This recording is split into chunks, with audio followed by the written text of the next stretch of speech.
Online औषध विक्री तसेच डॉक्टरांच्या चिठ्ठीविना ऑनलाईन औषध विक्री केली जात असल्याच्या निषेधार्थ देशातील औषध विक्रेत्यांचा उद्या देशव्यापी संप। सोलापूर जिल्ह्यातील 8,400 तर माढा तालुक्यातील 570हून अधिक औषध दुकाने बंद ठेवून संपात होणार सहभागी। केमिस्ट अँड ड्रगिस्ट संघटनेने प्रशासनाला दिले निवेदन। JS शिंदे अध्यक्ष, all India chemist and druggist संघटना। ऑनलाईन औषध विक्री तसेच डॉक्टरांच्या चिठ्ठीविना ऑनलाईन औषध विक्री केली जात असल्याच्या निषेधार्थ देशातील औषध विक्रेत्यांनी उद्या 20 मेला देशव्यापी बंद पुकारला आहे। All India chemist and druggist संघटनेकडून हा संप पुकारला असून या संपात सोलापूर जिल्ह्यातील 8,400 तर माढा तालुक्यातील 570हून अधिक औषध दुकाने बंद ठेवून विक्रेते संपात सहभागी होणार आहेत। केमिस्ट अँड ड्रगिस्ट संघटनेने प्रशासनाला निवेदन दिले आहे। औषध विक्रेत्यांची दुकाने बंद राहणार असल्याने नागरिकांची मात्र मोठी गैरसोय होणार आहे। All India organisation of chemist and druggist यांनी दिनांक 20 मे 2026 रोजी अखिल भारतीय केमिस्टचा देशव्यापी बंद जाहीर केलेला आहे। आता आम्ही हा बंद का केला याची काही कारण आहेत ते तुमच्या समोर ठेवतो।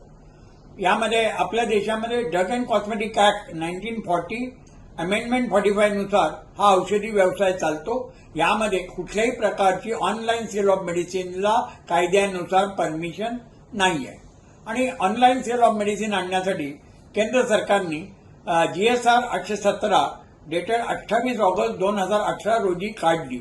याला आम्ही विरोध केला। त्यानंतर माननीय प्रीती सुदान, प्रमुख सचिव अन्न आणि औषध मंत्रालय आमची सभा घेतली आणि या सभेमध्ये सर्व भागीदारांनी या देशात जर तुम्हाला ऑनलाईन सेल ऑफ मेडिसिन आणायची असेल तर प्रिस्क्रिप्शन आणावं अशा प्रकारची सूचना केली आणि त्यांनी ती मान्य करून ती आणण्यासाठी आम्हाला आश्वासन दिले। आपल्या देशामध्ये इमिडिएटली ही अधिसूचना पास नसताना सुद्धा आपल्या देशामध्ये ऑनलाईन सेल ऑफ मेडिसिन सर्रास सुरू आहे। माजी आरोग्यमंत्री मनसुख मांडविया यांच्याबरोबर 8 फेब्रुवारी 2023 ला मीटिंग केली आणि त्यामध्ये ऑनलाईन सेल ऑफ मेडिसिन हे इलिगल आहे ते बंद करावं अशी मागणी केली आणि त्यानुसार माननीय मंत्री महोदयांनी आपल्या ड्रग कंट्रोल ऑफ इंडियाला सांगितलं की भारतातल्या सर्व ड्रग कंट्रोलरला सूचना द्याव्यात की अशा प्रकारचं ऑनलाईन सेल ऑफ मेडिसिन बंद करावं।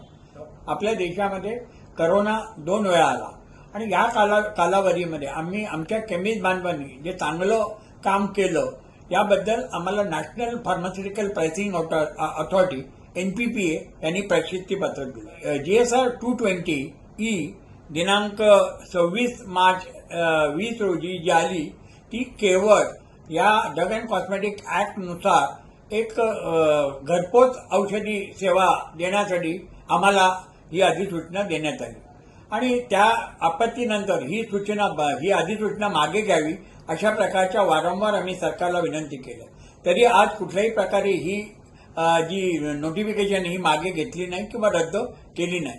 यामुळे काय होतंय की आज घरपोच जेवण देणारे स्विगी, झोमॅटो किंवा ब्लिंकिट या औषधी व्यवसायामध्ये कंट्रोल डिकंट्रोलची औषधं घरपोच तरुण मुलांना देतात। यामध्ये आपण म्हणू की नशेली औषधं किंवा गर्भपाताच्या गोळ्या या किंवा नॉर्कोटिकची औषधं ही कुठल्याही प्रकारे औषधं देण्याची प्रक्रिया न करताना ड्रग अँड कॉस्मेटिकचं उल्लंघन करून हे करण्यात आले।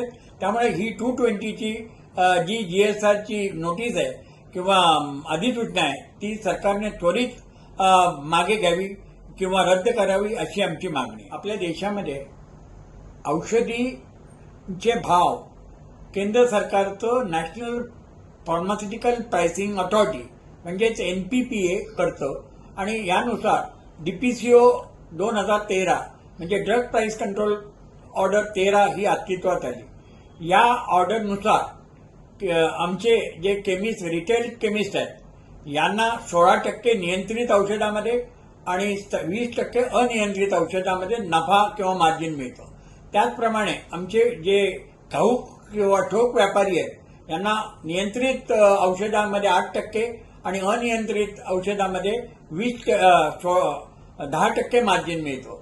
परंतु सध्या आपण पाहिलं की ऑनलाईन सेल ऑफ मेडिसिन आल्यानंतर ह्या जितक्या काही कंपन्या आहेत हे या मार्जिनपेक्षा जास्त 20% ते 50% सूट सवलत किंवा डिस्काउंट, त्याला डीप डिस्काउंट म्हणतात, हा ग्राहकांना देतोय. आणि ते त्या देण्याची ही जी काही पद्धत आहे ही ड्रग अँड कॉस्मेटिक ऍक्ट प्रमाणे चुकीची आहे, डीपीसीओ प्रमाणे उल्लंघन आहे आणि ते बंद करावं अशी आमची मागणी आहे. आपल्या देशातले 12.5 लाख केमिस्ट हे नागावले जातात किंवा त्यांना देशोधडीला लागणार 817 GSR रद्द करावी, 220 रद्द करावी, डीप डिस्काउंट बंद करावी अशी आमची मागणी गेल्या अनेक वर्ष सरकारने अजूनही पुरी नाही केली. त्यामुळे आम्ही हा बंद पुकारलाय. याच्यामध्ये सर्व केमिस्ट बंधवांनी सामील व्हावं अशी माझी विनंती आहे. नमस्कार, धन्यवाद.